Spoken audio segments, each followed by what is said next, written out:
땅 이야기 6번째 시간입니다. 길갈을 아십니까? 이스라엘 백성들이 40년 동안 광야 생활을 하고 가장 먼저 들어간 땅이 길갈입니다. 가나안 땅으로 들어갈 때 들어갈 수 있는 길이 여러 길들이 있는데 왜 동쪽 지역인 길갈을 통해서 들어갔을까? 지금 빨간 화살표가 이제 길갈로 들어가는 방향이었거든요. 가장 자연스러운 것은 뭡니까? 애굽에서부터 남쪽에서 오면 남쪽으로 올라가는 게 가장 자연스러워요. 그런데 왜 하필이면 남쪽에서부터 자연스럽게 올라가지 않고 왜 돌아서 동쪽으로 들어왔을까라는 것을 생각해 보신 적이 있습니까? 이스라엘 백성들이 12정탐꾼을 보낼 때 그 정탐꾼들은 남쪽에서 올라갑니다. 물론 지리적으로 봤을 때에 남쪽에서 올라가면 올라가는 길들이 산지길이기 때문에 그 많은 사람들이 그 산지를 통해서 올라가기 어려웠다라는 것도 있어요. 그래서 동쪽으로 가면 요단강 동편으로 넘어가면 거기에 왕의 대로라 그래서 많은 군대들이 주로 그 길로 움직입니다. 왕의 대로를 통해서 올라갔다가 거기서 동쪽에서 서쪽으로 넘어가는 것, 지리적으로는 그럴 수 있습니다. 그러나 지리적인 이유로만 설명을 한다면 하나님의 의도를 알 수가 없어요. 자, 가나안에서 들어갈 때 왜 동쪽을 통해서 길갈로 갔을까라는 영적 의미를 알아야지 실제적으로 이 길갈에 대한 의미들을 알 수가 있습니다. 길갈은 구약에서 아주 중요한 땅으로 기록되어집니다. 가장 먼저 등장한 것이 신명기 11장 30절이죠. 모세가 가나안 땅에 들어가서 그리심산에서 축복을 선포하고 에발산에서 저주를 선포하는데 그 지역이 길갈 맞은편에 있었다 그러면서 길갈이라는 단어가 가장 먼저 나옵니다. 그리고 본격적으로 등장하는 것은 여호수아에서 등장을 합니다. 오늘 읽은 본문 말씀을 보니까 첫째 달 11일에 백성이 요단에서 올라와 여리고 동쪽 경계 길갈에 진침해 여호수아가 요단에서 가져온 그 12돌을 길갈에 세우고 이스라엘 백성들이 동쪽에서 요단강을 건너서 가나안 땅으로 들어갑니다. 평소에는 그 요단강이 그다지 강폭이 넓지가 않은데 그 넘어갔던 그 봄에는 그 헐몬산에서부터 내려온 엄청난 수량의 물이 내려오면서 그 요단강의 강폭이 굉장히 넓어집니다. 그냥 건너갈 수 없었습니다. 그때 하나님께서 기적을 일으키셔서 요단강을 넣으시고 지나가는데 거기서 기념비를 세우라 그래요. 그래서 돌 12개를 요단강 가운데에 놓습니다. 그리고 거기서 12개의 돌을 가져다가 길갈에 가져다가 12개의 돌을 놓습니다. 그 돌이 뭡니까? 하나님을 기억하는 거예요. 하나님께서 이스라엘 백성들이 요단을 건널 때에 이렇게 우리와 함께 하셨고 이렇게 기적을 베푸셨다라는 것을 기억하는 겁니다. 그러면서 가나안 정착 초기에 길갈은 중심 도시였습니다. 이 지도적으로도 봤을 때에도 그 길갈이 이 이스라엘 전체의 거의 중간 지역에 위치하고 있습니다. 사사기 3장으로 넘어가면 왼손잡이 사사 에훗이 길갈에서 암몬 왕 에글론을 죽이고 이스라엘을 구원합니다. 18년 동안 이스라엘 백성들이 이 암몬의 지배로 인해서 굉장히 고통당했는데 그때 분연이 일어났던 사람 왼손잡이 사사 에훗. 여기서 왼손잡이라고 말할 때 원문에 보면요 오른손을 쓰지 못하는 사람 그런 뜻이에요. 왼손잡이가 원래부터 왼손을 쓰는 사람이 아니고 오른손에 장애가 있기 때문에 왼손밖에 쓸 수 없다라는 그런 거죠. 자, 그때에 그 길갈이라는 장소가 나옵니다. 본격적으로 나오는 것은 사무엘 시대입니다. 사무엘과 사울 시대로 가면서 정말 중요한 땅이 되어집니다. 사울 시대의 수도가 길갈이었습니다. 원래 종교와 정치의 중심이 어디였다 그랬습니까? 지난 시간에 실로가 그랬잖아요. 그곳에 성막과 법궤가 있었습니다. 그런데 엘리 시대 때에 법궤가 빼앗기고 난 다음에 그 법궤가 없는 성막의 땅은 버림받습니다. 그러면서 사무엘도 그 중심을 옮기는데 길갈로 옮겨집니다.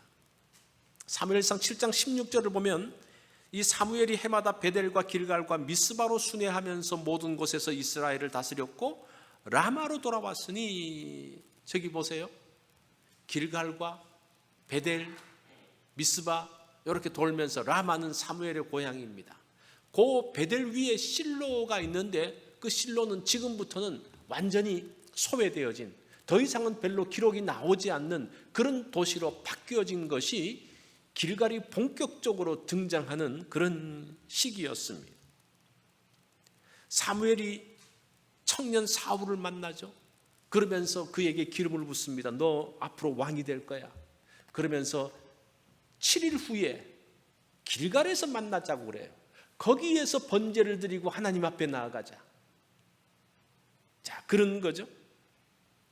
자, 그러면서 길갈에 그러면서 사울이 왕이 되어집니다. 왕이 되어졌는데 사람들이 사울을 무시해요. 저런 사람이 무슨 왕이 되어져요? 이 이스라엘에 사람도 없네. 저 사울 같은 사람이 왕이 되어져? 많은 백성들이 사울을 인정하지 않았습니다.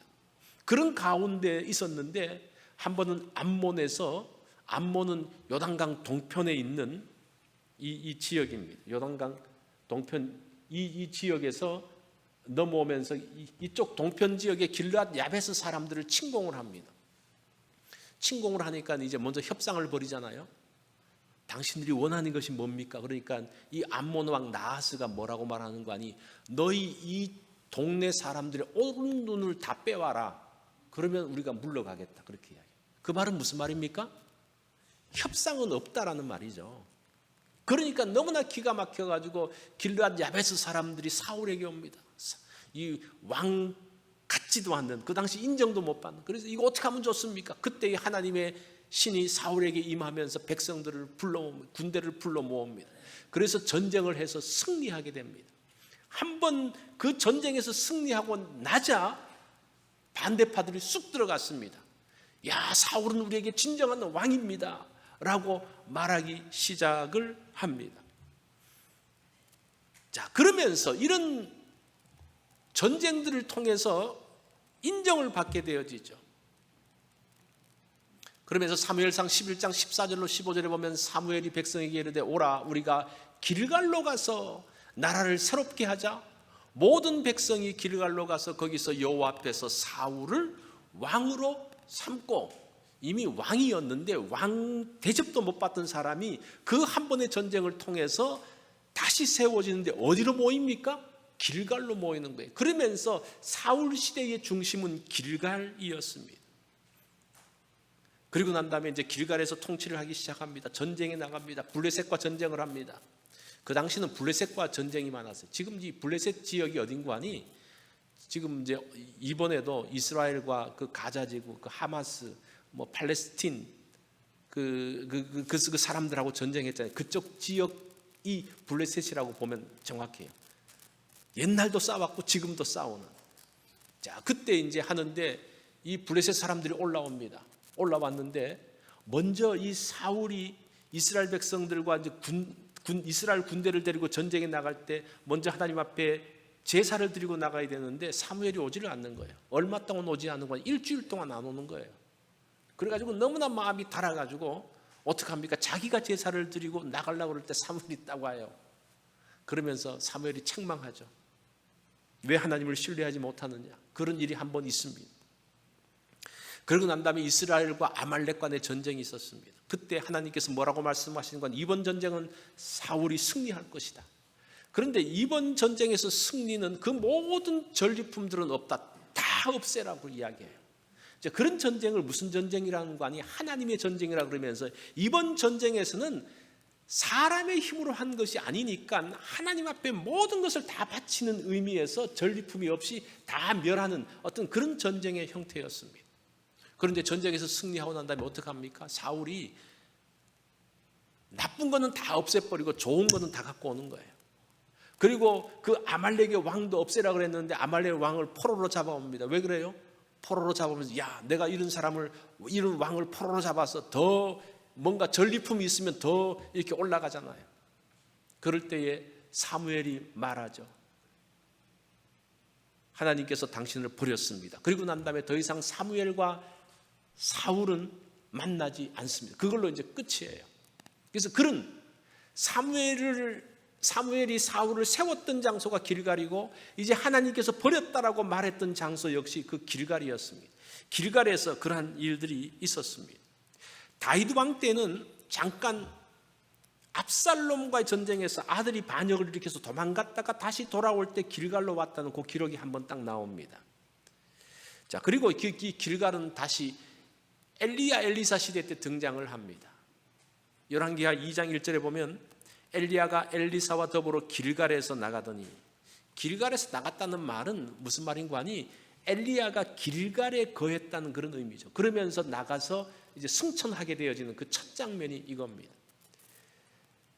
자, 사울 시대 때에 그 길갈은 이스라엘의 중심이었지만 다윗이 왕이 되어지고 예루살렘 중심의 시대가 되어지면서 그 길갈은 한때는 버림받았지만 길갈이 선지자들 학교로, 선지 학교로서 그곳을 만들면서 다시 영적으로 중요하게 세워지는 그것이 길갈입니다.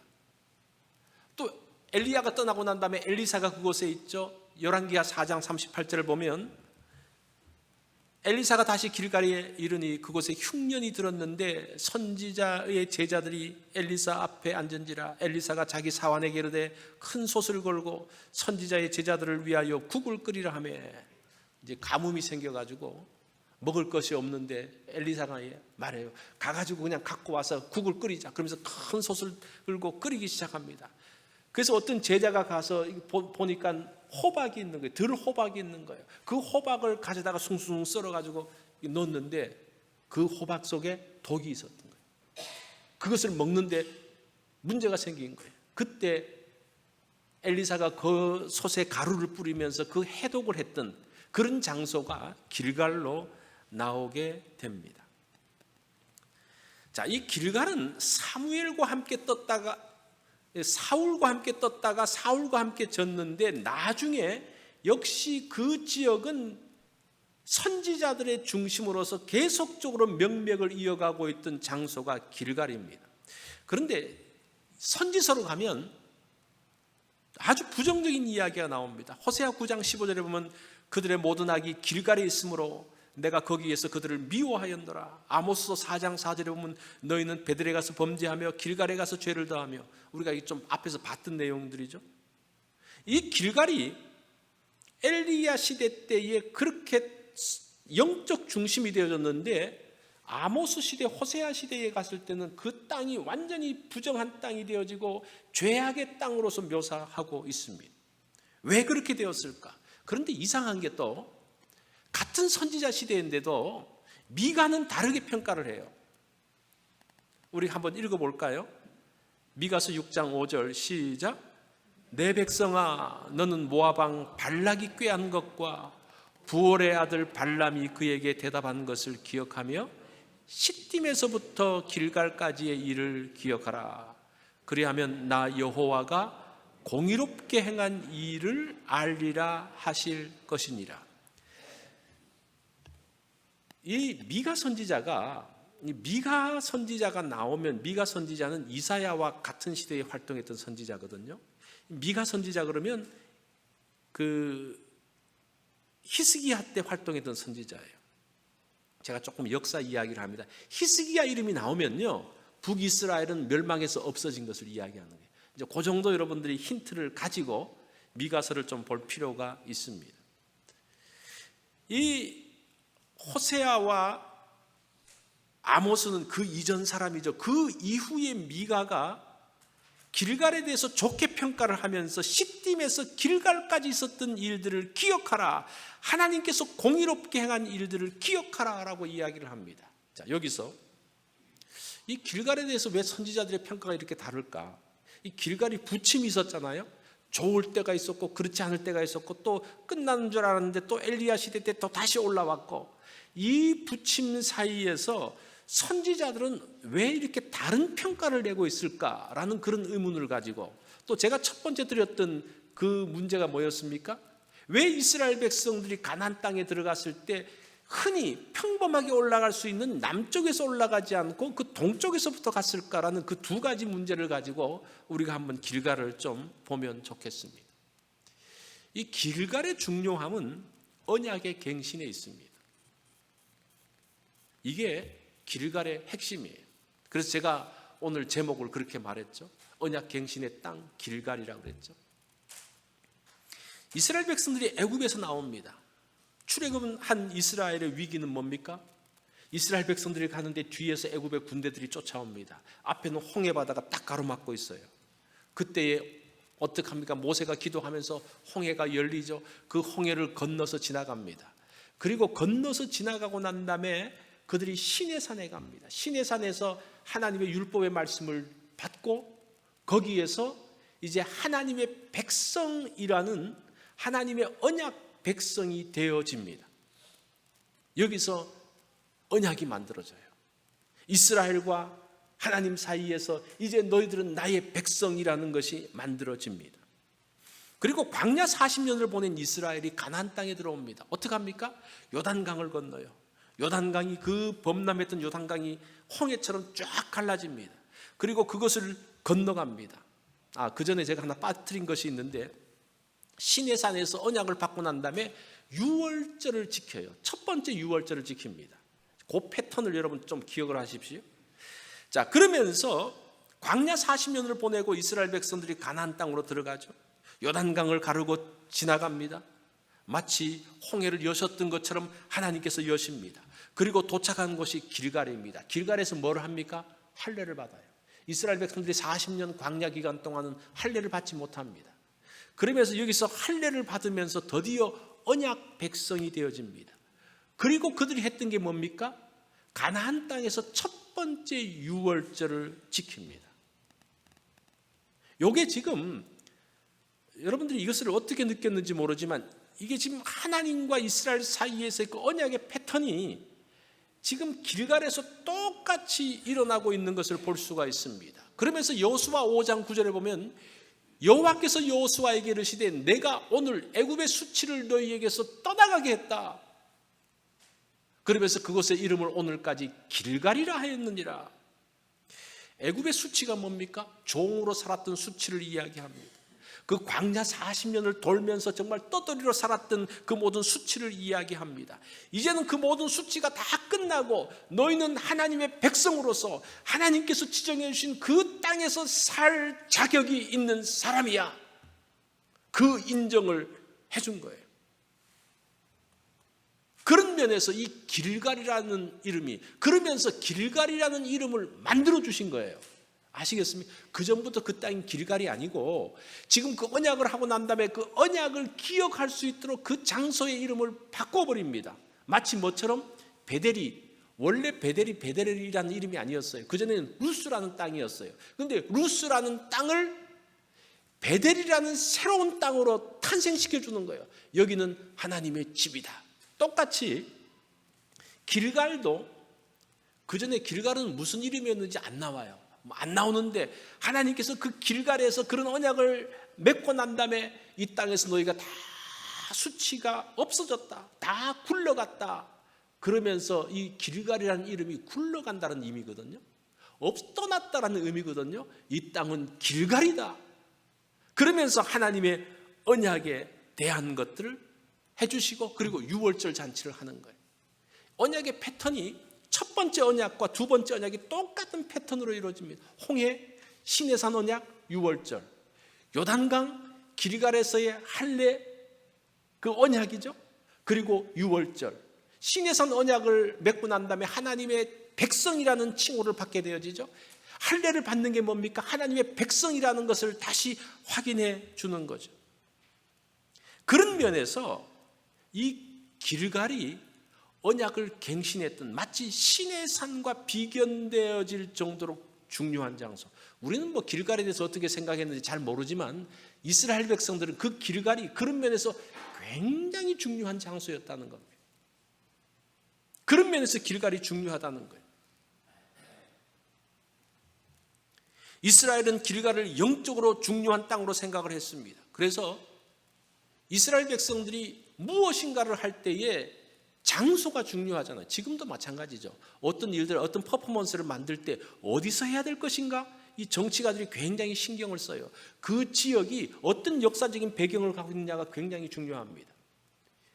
이스라엘 백성들이 솔로몬 이후에 남북으로 나눠졌을 때에 북쪽 왕 여로보암이 이제 2개의 금송아지 신상을 만듭니다. 이 금송아지 신상을 어디에 놓아야 될 것인가? 어디에 놓습니까? 베델에 놔요. 왜 그래요? 그것이 하나님의 집이라는 뜻이 있기 때문에 그 베델에 놓는 거예요. 아무 생각 없이 아무 데 놓는 게 아니에요. 그러면서 나중에 또 이스라엘 백성들이 또 우상을 섬기면서 만드는데 그것을 어디에 놓습니까? 길갈에 놔요. 왜 그래요? 길갈이 그 이스라엘 백성들 가운데는 그토록 중요했던 장소이기 때문입니다. 그래서 호세아 선지자와 아모스 선지자가 그 길갈에 대해서 길갈과 베델이 죄악의 도시가 되었다라고 이야기를 하는 거예요. 왜 그래요?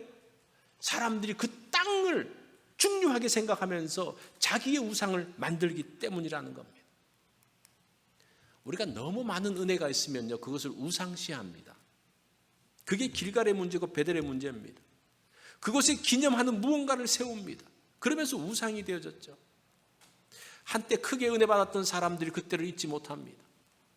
그죠? 여러분들이 한때 은혜 받았던 그 장소 있죠? 내가 열심히 신앙생활했던 젊은 시절 그 교회로 돌아가고 싶어 합니다. 그때를 생각하면 지금 교회가 우스워 보여요. 그때는 내가 그렇게 열심히 신앙생활했지. 그때 열심히 헌신했지. 지금 보니까 지금 교회는 한심하구나. 그러면서 뭐라고 말합니까? 내가 있었던 그때 그런 교회로 돌아가야 된다, 이렇게 이야기를 해요.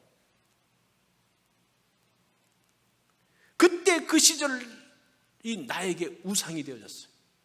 이거는 목회자나 성도나 다 마찬가지예요. 목회자도 한때 정말 그 전성기에 있었던 그 시대를 생각하면서 그때 정말 성도들이 헌신하면서 그때 성도들이 마음을 모으고 열심히 했던 것을 기억하면서 지금 성도들을 보니까 한심해 보이는 거예요. 그때 그 자리로 가야지 여러분 뭐 하십니까? 이렇게 이야기를 해요. 또 성도들도 뭐라고 이야기합니까? 자기가 그때 은혜 받았던 그 목사님을 기억하면서 그 목사님 그때 그 목사님처럼 해보세요. 서로가 다 지금은 다 무시하고 그때 그 장소, 그때 그 시절만 생각하고 있어요. 그때 그 시절이 우상이 되어졌어요. 이게 무슨 문제가 있는 거 아니? 지금은 하나님이 역사하지 않는 것처럼 보이는 거예요. 이게 문제예요. 그때 내가 은혜 받았던 때가 그때만 하나님이 역사하신 겁니까? 내가 은혜 받았으니까 그때만 역사하신 것처럼 보여요. 그러면서 내가 우상으로 만들었어요. 그때로 돌아가자고 이야기를 합니다. 그러면서 지금은 하나님께서 역사하지도 않고 아무런 일도 하지 않고 그냥 다 끝난 것 같은 모습, 그런 누를 우리가 범할 수 있다. 그게 지금 길갈의 문제예요. 사실은 베델의 문제고, 여러분 하나님의 은혜가 지금도 임하고 있습니다. 그래서 지금 그들이 신의 산에서 그 하나님의 영광을 받던 그것을 잊을 수가 있겠습니까? 그 장면을 보세요. 그 언약을 맺을 때 하나님께서 구름으로 쫙 나타나시고 그 발에 정말 천국을 편 것처럼 나는 그 영광스러운 모습, 그때를 이스라엘은 잊을 수가 없어요. 그때만 생각하는 거예요. 그런데 이 길갈에서 다시 한번 언약을 갱신합니다. 그러면서 그들이 새롭게 되어져요. 유월절을 지키면서 다시 감격합니다. 우리 신앙생활의 감격이 이렇게 갱신하면서 감격들이 만들어지는 거예요. 미가 선지자는 호세아와 아모스 이후의 선지자입니다. 제가 한번 역사적으로 따져보니까 한 50년 내지 한 60년 이후의 선지자더라고요. 미가가 아모스와의 그 차이가. 그때 미가는 길갈의 때를 기억하라고 하면서 무엇을 기억해야 되느냐? 내 백성아, 너는 모압왕 발락이 꾀한 것과 부올의 아들 발람이 그에게 대답한 것을 기억하며 시딤에서부터 길갈까지의 일을 기억하라. 그리하면 나 여호와가 공의롭게 행한 일을 알리라 하셨느니라. 자, 시딤에서 길갈까지의 일을 기억하면서, 이게 이제 가나안 땅에 들어가기 직전의 일이거든요. 지금 이스라엘 백성들이 동쪽으로 옮겨서 왕의 대로로 쭉 올라가면서 거기에 누가 있었는 거 아니? 아모리 왕들이 있었어요. 아모리 왕들이 굉장히 강력한 왕이 있었습니다. 남쪽에 시은이라는 왕이 있었고 북쪽에는 옥이라는 왕이 있었어요. 그래서 이 올라가면서 이 두 왕들을 다 쳐서 이깁니다. 그러면서 여리고 사람들의 소문이 뭔가 하니, 야, 이스라엘이 올라오는데, 그때는 히브리라 그랬죠. 히브리가 강을 건너온 사람들, 물을 건너온 사람들이란 뜻인데, 그 강을 건너온 사람들이 지금 아모리의 그 강력한 왕 시온과 옥을 쳐서 이겼대. 그 말을 듣고 그들이 정신을 잃었다 그러잖아요. 그런 일들을 기억을 하라고 이야기합니다. 그러면서 이 중요한 게 뭔가 하니, 나 여호와가 공의롭게 행한 일을 알고 기억하라고 그래요. 지금 이 전쟁이 하나님의 공의하고 도대체 무슨 상관이 있는가? 하나님이 공의롭다고 했을 때 이게 도대체 무슨 뜻인가? 여기서 공의는 무엇인가 하니, 약속을 지킨 것을 공의라고 그러는 거예요. 지금 어떻게 해서 시온을 이기고 옥을 이겼어? 하나님께서 약속하셨기 때문에 이겼다는 거예요. 그 하나님의 공의, 그것을 기억하라고 이야기합니다. 길갈을 우상시하면서 그때가 좋았지라고 생각하는 것이 아니라, 중요한 것이 그때 약속을 지키신 그 하나님이 지금 여기서도 약속을 지키시면서 나아갈 것이라는 것을 기억하는 것, 그것이 공의의 하나님을 지키는 거라, 기억하는 거라는 겁니다. 그래서 미가가 이제 이 이야기를 하면서 그 이후에 어떤 내용이 나오는 거 아니? 이렇게 말하죠. 내가 무엇을 가지고 하나님 앞에 나아갈까요? 그 이야기를 들으면서 감격하면서 이야기합니다. 1년 된 송아지를 가지고 갈까요? 천천의 수양과 만만의 기름을 가지고 갈까요? 내 허물을 위하여 나의 맏아들을, 내 영혼의 죄를 위하여 내 몸을 드릴까요? 이게 지금 그 말씀이 시딤과 길갈에서 하신 하나님의 공의를 기억하라는 말 다음에 나오는 내용이에요. 그 말을 들으면서 감격하는 내용이에요. 어떻게 하면 좋아요? 모든 것을 다 드릴까요? 그때 하나님께서 뭐라고 말씀하십니까? 미가서 6장 8절에 보면, 여호와께서 내게 구하시는 것은 오직 정의를 행하며 인자를 사랑하며 겸손하게 내 하나님과 함께 행하는 것이 아니냐. 여기서 정의를 행한다라고 말할 때 이 정의, 미시파트라는 단어가, 요 단어가 구약 성경 전체에서는 율법, 규례로 또 번역을 하고 있어요. 그러니까 이 정의라는 단어가 오히려 율법과 규례라는 말로 훨씬 더 많이 번역되어 있어요. 이 미가서의 정의라는 뜻보다는. 이게 뭡니까? 정의를 행한다는 게 뭐예요? 내가 바르게 해야지. 이 정의도 자기 정의예요. 자기가 생각해서 이렇게 맞다라고 하는 게 다 자기 정의예요. 그건 정의가 아니죠. 자기 생각이에요. 자기 주장이에요. 정의가 뭐냐? 하나님의 율법과 규례를 따라 행하는 거예요. 그게 뭡니까? 하나님의 말씀을 듣고 나아가는 거예요. 그 백성들에게, 헌신하려고 하는 백성들에게, 정말 하나님의 은혜를 깨닫고 내가 어떻게 하면 좋습니까? 라고 하는 사람들에게 정의를 행하며, 그 말은 하나님의 말씀을 들으며 하나님의 말씀을 따라 나아가며, 그렇게 이야기하는 거예요. 지금 주시는 하나님의 말씀을 따라 나가는 것을 이야기하고 있습니다. 그 말이 뭡니까? 지금도 하나님께서 말씀하신다는 거예요. 지금도 하나님께서 역사하신다는 거예요. 지금도 우리 가운데 함께 하신다는 거예요. 길갈의 약속은 놀랍습니다. 약속의 땅 길갈에 들어간 이스라엘 백성들은 감격합니다. 그런데 그 감격을, 한 번의 감격을 가지고 일생을 살 수가 없어요. 여러분 보세요. 시내 산에서 했던 그 언약, 그때의 그 감격, 그 다음에 또 언제 갱신됩니까? 길갈에서 갱신되어져요. 그리고 이후에 또 갱신합니다. 마찬가지에 우리에게 임했던 은혜가 있어요. 은혜가 있는데 그 옛날에 젊은 시절에 한때 했던 은혜가 있어요. 그거 가지고 일생 못 살아요. 계속적으로 나의 삶 가운데 갱신이 일어나야 되는 거예요. 길갈리의 사건처럼 또 하나님을 만나고 하나님의 그 은혜를 기억하면서 내가 또 그렇지, 그 하나님의 은혜가 있었지, 그러면서 내가 갱신되어지는 거예요. 그러면서 감격이 만들어지는 거예요. 신앙생활의 감격이 왜 밋밋합니까? 갱신되지 않기 때문에 밋밋한 거예요. 왜 기쁨이 없습니까? 그냥 옛날 것만 생각하고 지금은 아무런 것도 없으니까 그 기쁨이 있을 수가 없는 거예요. 그러면서 옛날만 이야기하고, 옛날 어떤 돌아가자. 돌아가서 어떻게 할 겁니까? 그때 역사하신 하나님 지금은 역사하지 않습니까? 제가 이번에 그 선교의 두 번째 최근 선교 이론들을 하면서요, 지금도 하나님이 역사하고 계시더라고요. 그 역사하고 있는 그 삶의 현장을 제가 2주 전에 그 사람을 만났어요. 놀랍지 않습니까? 나는 몰랐는데, 나는 그냥 밋밋하게 지나고 하나님께서 지금도 어떤 선교의 역사들이 있었을까, 과거의 그 놀라웠던 것만 생각했는데 지금도 새로운 뭔가가 만들어지고 있더라고요. 그것을 아는 게 갱신하는 거예요. 그래서 여러분, 너무 옛날 것만 생각하지 마세요.